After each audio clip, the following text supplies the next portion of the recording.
And amid the violence, you could see people in skull masks carrying Bibles, flags that read, "Jesus is my savior, Trump is my president." Some people literally carried crosses to the Capitol and led prayer groups on that day. What led so many faithful Christians to see a profane, self-absorbed, twice-divorced reality TV star as a divinely inspired leader is an important question. The religious right has been around for a long time, but this kind of political expression of religion, one not separate from but intimately connected to government, has grown increasingly common lately. We need to be the party of nationalism, and I'm a Christian and I say it proudly. We should be Christian nationalists, and I'm a Christian and I say it proudly. We should be Christian nationalists, and I'm a Christian and I say it proudly. We should be Christian nationalists. Because we are Americans, and Americans kneel to God and God alone. The church is supposed to direct the government. The government is not supposed to direct the church. That is not how our founding fathers intended it. And I'm tired of this separation of church and state junk. Wow, that's pretty intense. Party of Christian nationalists? But what exactly is Christian nationalism? According to Christianity Today, it is a mass movement that believes the American nation is defined by being Christian and the government should keep it that way.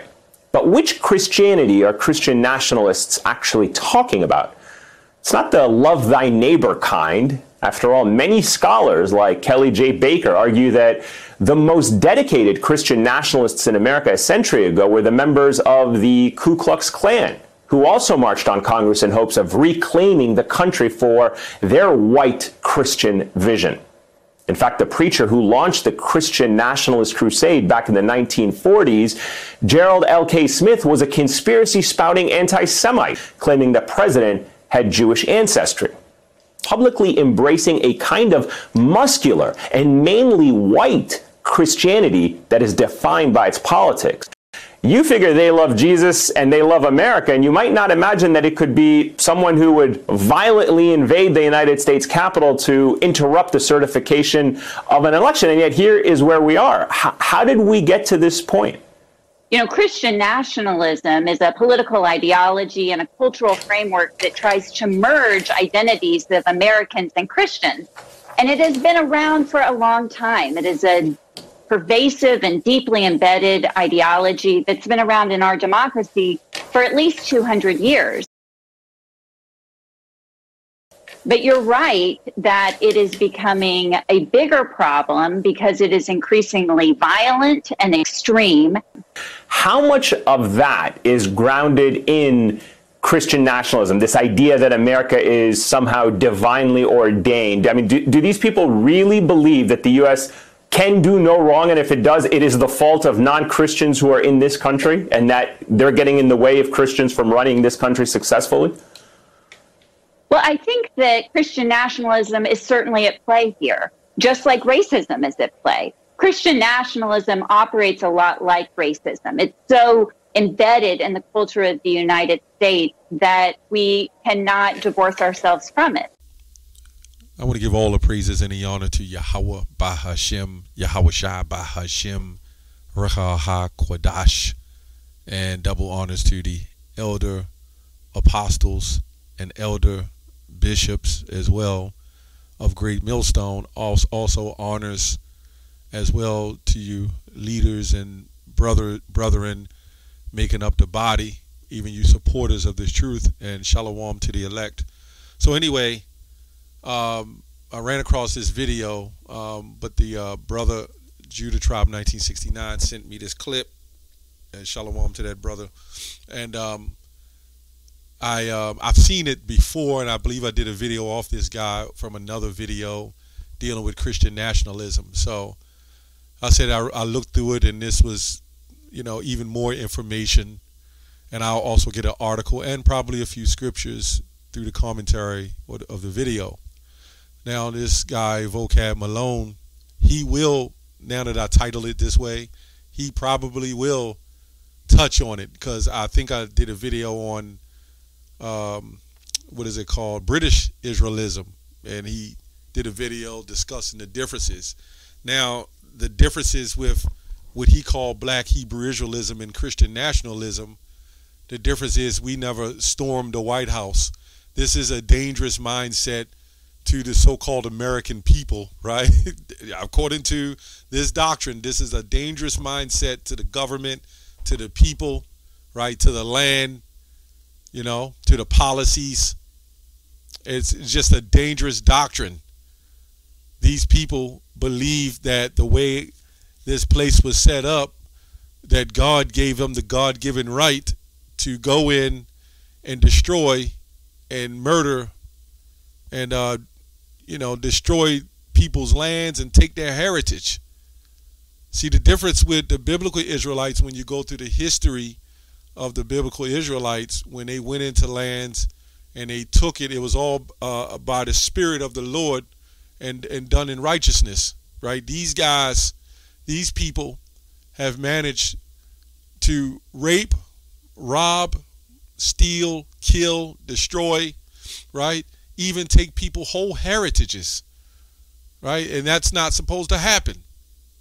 And then it has to be ordained by the Lord, which when you read, the Lord did have other nations, right, get set up, and this man was set up. But for what? He was set up to enslave the Negroes in America and the natives, right? That's why this place was set up. It wasn't set up to glorify, to prosper, because if that was the case, you wouldn't have to be marching in the White House to ask God to deliver your country back. It was never your country. Those people you came over here and slaughtered were the Israelites, biblically, and you destroyed them. Numbers 35 and 33 said, ye shall not pollute the land ye are, for blood defileth the land, right? But the land cannot be cleansed, I'm just quoting, but the land cannot be cleansed but by the blood of him that shed it. You know, the 1948ers, the same damn thing. They had to set up a NATO and EU conference or whatever to get them up in that land, man. And then they supplanted them and did all kind of wickedness to them people, man. But then out of the establishment, they built it on a manner of peace. Anyway, but, you know, where's VOCAB when it comes to this stuff? Black Hebrew Israelites, so-called, are not going down to the White House and storming the Capitol with flags and the Bible and the cross. Micah 2:2, or Micah 2:2. And let me go to 2:1. Woe to them that devise iniquity and work evil upon their beds. When the morning is light, they practice it, because it is in the power of their hand to do so, right? And they covered fields and take them by violence, and houses and take them away. So they oppress a man and his house. I'm talking about even his whole nation, man. And it goes on to say, even a man and his heritage, right? So who did this happen to? Clearly, this Bible that was speaking was not speaking to these people who stole this land, right? It was not speaking to the people who stole this land, and we're going to show you more proof. But they make it seem like it was them. This land was for them. Yeah, for a short time. And then they had a nerve to have us sing these God Bless America songs while we was in school, man, knowing that this is what you did to the children of Israel and destroyed them. G51:59. I'm going to look up the words, and the heritage. Possession, property, inheritance, right? Jeremiah 17:4 as well. Thou shalt discontinue from thy inheritance, their heritage, property, portion. Okay? It says the harvest. It's a whole lot on here, but you get the point. This is what they did to the children of Israel, man. Let's go to Habakkuk 2, and I'll get an article. Behold, his soul which is lifted up is not upright in him, but the just shall live by faith. Yea, also he transgresseth by wine. Okay? He is a proud man. Right? He transgresseth by these false philosophies and actual wine. Joel, the 3rd chapter, said he sold a girl for wine, right, and a boy for a harlot. It says, he is a proud man, neither keepeth at home, who enlargeth his desire as hell, and is as death, and he cannot be satisfied, but gathereth unto him all nations, and heapeth unto him all people. So anyway, I'm going to read this little article real quick. White Christian nationalism, called WCN, okay, says, is first of all a story about America. It says America was founded as a Christian nation by white Christians, and its laws and institutions are based on biblical, that is Protestant Christianity. This much is certain. Though America is divinely favored, whence it enormous wealth and power in exchange for these blessings, America has been given a mission to spread religion, freedom, and civilization by force.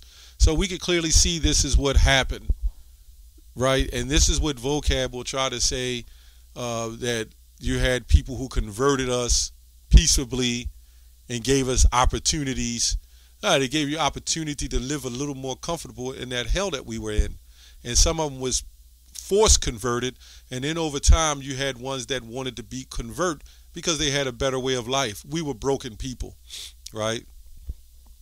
And that's just clear. We were broken down. We was beaten. When you during the time of the war, 1770, 76, when the Civil War, even when you conquered the natives, you had them fight along with you. That's what happens when you take down nations. They become part of you. Okay? And this country stayed in war all the way up to the Afghan war.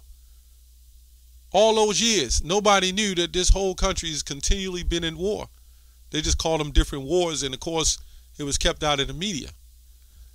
Anyway, so when they gave us the Bible and force converted us, they took the pages, they took the Old Testament out, part of the New Testament out, and gave us the what they call the prosperity part of the doctrine.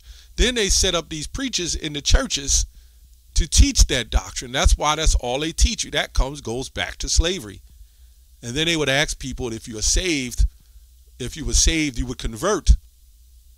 If you didn't convert, you were killed, or you were ostracized, or you were looked at as nothing. This is why Jake would do anything in his power to be popular, or have that nice car, or have those nice shoes. Christianity was like having that nice house, because you can get those things. You can get amenities. Okay? Imagine slavery, man, and then all of a sudden you get even when slavery ended, you got a chance to get different portions, a little bit of land, a little bit of field, right? And then you felt like you belonged. Anyway, if necessary, but the mission is endangered by the growing presence of non-whites, non-Christians, and non-Americans on American soil. White Christians must therefore take back the country. I'm going to read a little bit of this too. To understand American Christianity, to understand how American Christianity became entangled with racism and violence, right? It says, we first have to trace it back to the scriptural root. It says those roots are dual. In turns, out of the white Christian WCN, it is not just one story, but two. The first is the Promised Land. The New England Puritans saw themselves as the heirs of the biblical Israelites. They imagined themselves as the chosen people, okay? And they came to see the New World as their promised land. And as their relationship with the natives shifted from curiosity to hostility, they began to see the Indians as Canaanites, right? Okay, and that's what they called us, right? So I don't get that. They call them Canaanites, and they call the Negroes Canaanites, who had to be conquered. Now, to understand this story, because a lot of people ain't going to go into that, they're talking about the curse of Ham, or Canaan, when he saw his son, when he saw Noah naked, and Shem which that's why they took on the ideology of Shem, of Shemites, which the 1948ers are of Shem, but they took on that ideology and they cut us out and made it about a black and white thing. Okay? And this is where you get the black and white, because the curse of of Canaan, they said that we were cursed black. That's what they said. That's crazy. So we can understand how racism really took root from that teaching and that ideology, when it was actually a total opposite. And in fact, at that time, they all were so-called black. Anyway, the two stories gradually fused together during the Puritans' War and the Indians. Cotton Mather came to believe that the New World would be the central battlefield in a final struggle between good and evil. So they came and conquered and called those peaceful people living in the land just evil people, and they were Canaanites, and they needed to be destroyed. This is what this man was thinking, right? And that mindset is going on even to this day. If this land was so righteous, why the hell is all the things happening in it? So clearly the Most High is not with this land. He only had a short run anyway. He placed himself and his brethren on the side of good. See, we're the only ones that are not allowed to believe that the Lord is with us. Everybody else can believe the Lord is with them. The 1948ers even said, well, look, and we're the real people. You can't be of us, but you can be a Gentile and flow unto us, meaning you have to serve us. They admitted that. They even said that. But no outcry, no vocab for that. I've done videos on that. Anyway, he placed himself and his brethren on the side of the good, and the Catholic French and their native allies on the side of evil, right? He likened the Indians to demons and viewed the killing of Indians as a blood sacrifice to an angry God. Yeah. It was war and wedded Protestantism and Englishness together in the New World. See that? And you can read many stories on this, and these white people will even tell you the story and the truth on a lot of this stuff. And you have to know that everything that is started, everything you see happening today breeds off of a lot of this stuff, you know. Anyway, Psalms 83:4, they have said, I can quote this, I don't know where I'm at. They have said, come and let us cut them off from being a nation, that the name of Israel may be no more in remembrance. You know, you can't get around that. John 10:10 says, the thief cometh not but to steal and kill and destroy. Well, it's just going to our people as well, but you can apply this because this is what the thief do, man. He comes to kill, steal, and destroy. I am come that they might have life, and that they might have it more abundantly. So these people that's Christian nationalism, the 1948ers, okay, they have the power over you. And they're the ones have you in a certain kind of bondage. You're just used as another tier or level to oppress the children of Israel. Other than that, you are still under a thumb. All you Christian nationalists, man, you know who running this setup, those elites. A lot of you know who it is. So if the Lord was with it, why did he use them? Anyway, this is the kind of video that VOCAB might touch on now that I brought it up, or maybe some other brothers, I don't know, but personally I brought up about British Israelism, then he does a video on it. But he won't stay on it. This is dangerous Christianity right here. Now, just because one Israelite do something, we can't link ourselves together as all Israelites. But that's what this guy do. So then we're going to link these Christian nationalism all with Christianity. It's all one link. And the reason why it's all similar, because the doctrine that's being taught in the Christian church all comes from slavery. That's all I have on that. Shalom.